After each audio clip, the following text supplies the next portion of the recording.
This week, the town of Niagara-on-the-Lake was able to reopen their museum, but it's not the same. Curator Sarah Kaufman explains.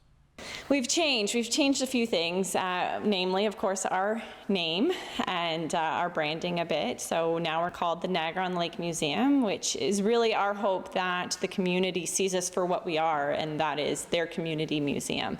Kaufman says the main exhibit at the museum, called A Piece of Her Mind, is still available to the public. It had to close down early because of the COVID situation. It was actually supposed to be up for a couple months. And so we decided we would keep it up for now, and people can still come in and see it and get their chance to see the quilt exhibit. It's called A Piece of Her Mind.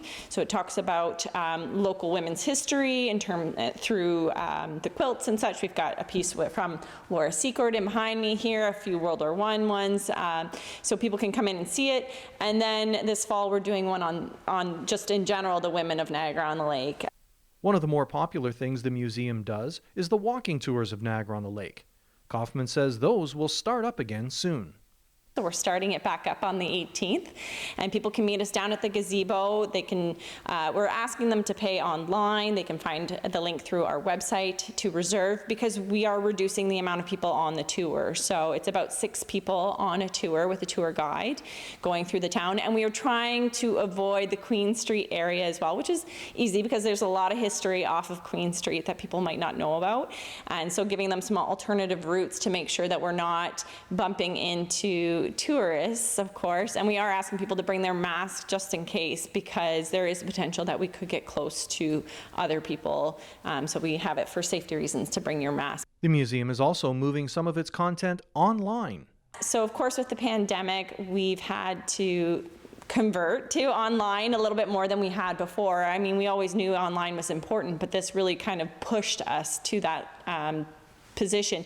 And so we have increased our social media content. You know, before we were doing spotty, you know, maybe a couple times a week. Now we're doing daily posts, videos, quizzes, which local people are loving the history quizzes. So we're, you know, increasing on that. We're doing online presentations weekly right now, but as things open up, we'll probably end up doing it monthly, of local historians doing talks, or myself, I'm doing a talk as well.